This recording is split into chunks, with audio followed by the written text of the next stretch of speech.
Hello and welcome to another campfire chat. This is important. Tonight we're going back to about the middle of the 1730s, where it all started, when a foreign empire crossed the North Pacific, landed in Alaska, and planted a flag they called Russian America. Let's be clear, there was nothing American about it. This was an invasion, driven by greed, enforced by muskets, and soaked in cruelty. What followed wasn't exploration, it was exploitation of land, animals, and indigenous lives. So pull up a seat, pour yourself some coffee, and let's talk about the empire that came to Alaska not to share, but to take everything it could. The Imperial Russia invaded Alaska and renamed it Russian America. Imagine it. The icy wind biting across the Bering Sea and Russian hunters, company men, and profiteers landing on Alaska's shores. These weren't settlers looking for new homes. They were predators. This was Alaska's darkest day. With guns, ships, and orders from St. Petersburg, they swept through the Aleutian Islands like a storm. But let's be honest, they didn't discover Alaska. The Unangan people were among the first in Alaska to encounter Russians. Native Aleut and Aleutian peoples had lived here for thousands of years. The Russians came to conquer, not to coexist. They forced the locals to hunt sea otters under threat of death. Each luxurious pelt shipped back to Russia was soaked in blood and suffering. They called it exploration. But for Alaska's first peoples, it was invasion. Ruthless, violent, no one was safe. This chart before 1880 is built from the following Russian-American Company records: Orthodox church baptism and burial logs, missionary and explorer journals, people like Shelikov, Veniaminov, and Dahl. Modern historical reconstructions using archaeology and population modeling for accuracy. From the edge of Siberia, the Russian Empire devoured the Pacific coast like piranha, ravaging one small village at a time. Atu, Atka, Unalaska Island, Kodiak, Yakutat, Sitka, all the way to California. The names fell like dominoes. Russian doctrine was simple: take the furs, control local villagers, move on, collect furs, no treaties, no mercy. If you resisted, you disappeared.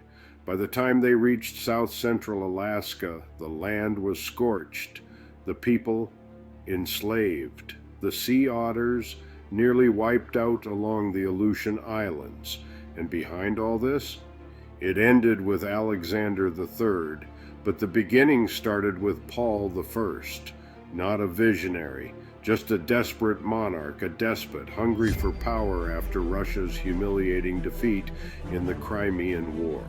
How things just don't change, even today with today's despot. Then and now, the despots didn't want glory. They just wanted to prove Russia could still take what he wanted: world domination. The Russian freelance fur hunters, the Promyshleniki, kept the Alaska natives under their boots. Even as the Russian-American Company marched eastward, these traders tore through ravaged villages. It was slavery or death. Those who didn't fight back were forced into labor, and whole cultures came within a breath of being erased. The Russian-American Company. In 1799, Tsar Paul I created his ultimate weapon to destroy Alaska, the Russian-American Company. On paper, it was commerce, no laws except profit. In reality, a government-backed monopoly with its own army with muskets, Navy warships, and absolute power. There was nothing American about it. This was empire building on autopilot. The company controlled every fur, every trade, every soul. Kamchatka to Kodiak, they ruled the North Pacific like a shadow government. The ecosystem collapsed. The local economy collapsed. But as long as the furs flowed, no one in St. Petersburg cared. When Tsar Paul was assassinated, his son, now Tsar Alexander I, renewed the charter promising humanity. But the reality, the blood kept flowing. The greed only grew. By the time the Americans arrived, Alaska native and sea otters almost eliminated. Alaska, darkest hour. Can you imagine if there were to continue? Inuit, Aleut, Athabascan, Eyak, and the Tlingit. Yes, Alaska. After the Alaska Purchase by the United States from the Russians, Alaska had the designation Department of Alaska. Then we became a territory, the Alaska Territory.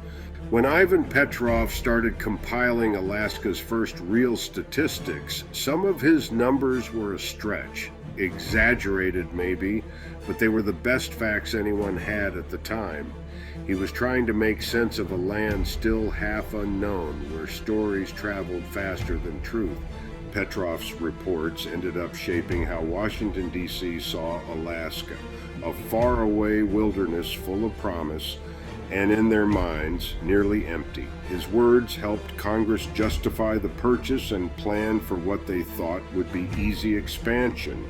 But those tidy columns of numbers couldn't capture what Alaska really was, a living land still healing from the scars left behind in the past 300 years. By then, the Alaska Native population had been cut to a fraction of what it once was. Disease, forced labor, and starvation had done what bullets hadn't. Entire villages vanished from the maps Petrov was drawing, and the survivors, Aleut, Tlingit, Yupik, Dena'ina, were left to rebuild their lives in a country that barely knew they existed. And so, when Ivan Petrov gathered Alaska's first statistics, he was counting more than people. He was measuring what was left. His numbers couldn't tell the full story, the loss, the scars, or the strength of those who survived. From the Aleutians to the interior, Alaska's native people endured what empire and greed tried to erase. This is the story of our Alaska land scarred by conquest, but never conquered. I'm Campfire Mike, and what you've just heard isn't legend or lore. It's the truth of Alaska's beginnings, the hard truth, the kind that history books once whispered about or left out entirely. The fur trade, the forced labor, the villages lost, these are the roots beneath the beauty we see today. Yet through it all, Alaska's native people endured. Their strength outlasted empires. Their stories still rise on the wind and echo through the tides. And if you listen close enough, you can still hear them. In the crash of the surf, the call of the raven, the crackle of a campfire on a cold coastal night. So remember, the land remembers everything. Every step we take here rests on someone's story. Thanks for joining me around the campfire, campfire friends. The world keeps changing, but Alaska still stands tall, wild, rich, and proud to be part of these United States. I am trying to expand what our American history books might not include. The rich histories of our great state of Alaska. A flip of a coin once decided whether Alaska or Hawaii came first. And that simple toss helped shape America's future. A campfire glowing against the chill, a mug of coffee steaming, and the great Alaskan night stretching out forever, and our peaceful campfire chats. Just breathe that Alaskan air. That's where the truth of this land lives. Stories of gold, trains, copper, oil, faith, storms, and survival, all carved into Alaska's soul in my campfire chats. Campfire Mike signing off, and enjoy the rest of your evening.